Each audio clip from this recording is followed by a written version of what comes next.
Sadhguru, many years ago, when my son was a little kid, he gave me a book written by Swami Vivekananda. He was describing how ancient gurus could communicate with each other thousands of miles away just by thought.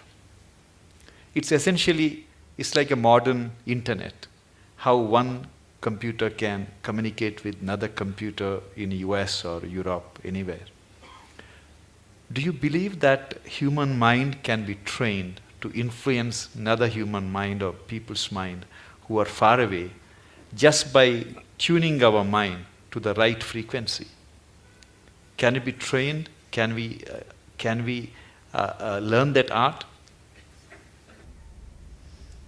You're trying to beat the cell phone companies.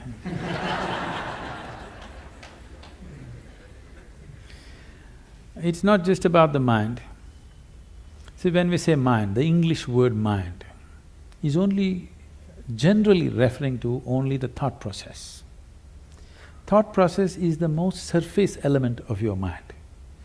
I think because of European thought, we have given too much significance to the thought. In the yogic science, we do not attach any importance to what you're thinking about or feeling right now, because what can you think? Only the data that you have collected, you're recycling it. It's of no great consequence. Whatever is on the surface of your mind keeps rolling, that is not of any consequence. What you're thinking and feeling right now is very surface of mind. There are deeper dimensions of the mind. In Sanskrit language, there are many words to describe the different states of mind. But now there is one aspect of the mind, for lack of time and stuff, I'll leave those things. There is one aspect of the mind which we refer to as chitta. Chitta is the innermost core of the mind, which is your connection with what we are referring to as consciousness. If your chitta becomes conscious, if your chitta acquires a certain level of conscious control, if you acquire, now you have access to your consciousness. What we are referring to as consciousness is that dimension which is neither physical, nor is it electrical, nor is it electromagnetic. It is a quantum leap from physical to non-physical dimension.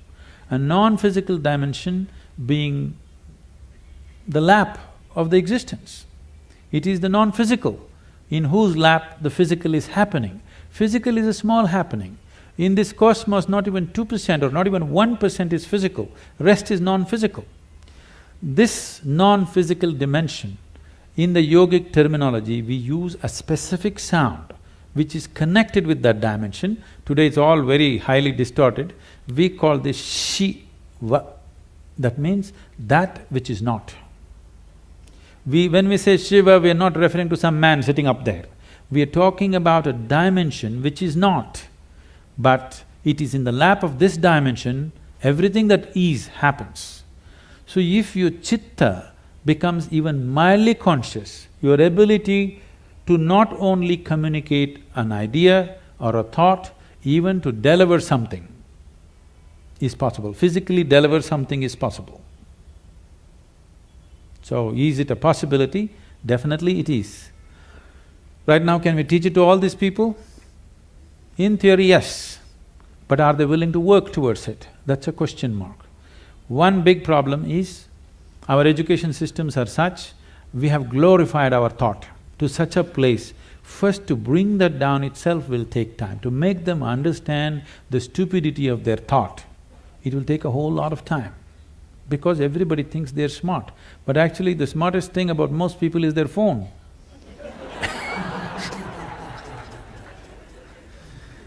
Because your thought process is just an outcome of the limited data that you have gathered. It doesn't matter if I have read the libraries of the world, still it is too limited compared to what it is, what the creation is. With all the scientific development, we still do not know how a leaf really works.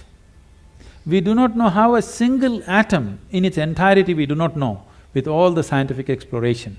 So that should be humbling enough for everybody to know that we know how to use things, but we do not know what it is.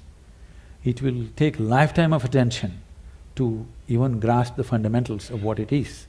So if people are willing to first of all understand, like the whims of their heart you just dismissed as dumb, okay?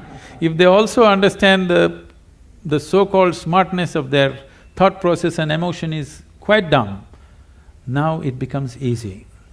It becomes easy to train people that communication it's not like, now I want to generate this thought and give it to you, not like that. Things will happen to you before you think.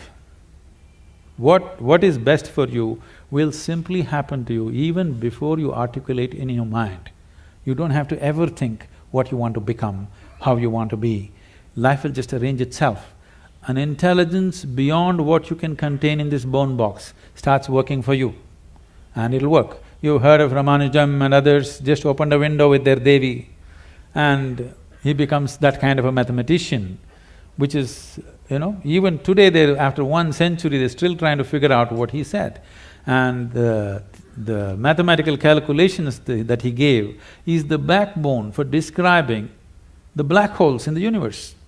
When he was there was no word called black hole, nobody knew there is such a thing. When we say black hole, what we are talking about is the curve of time and gravity, which is something modern science is battling with. He made mathematical background for that. As the curve increases, what is in existence, physical existence, becomes non-existence. So this is what it is when we say yoga. You reduce the curve in such a way that what is largely physical becomes non-physical. Once it's non-physical, time and space is not an issue. Once time and space is not an issue, communication is simply there.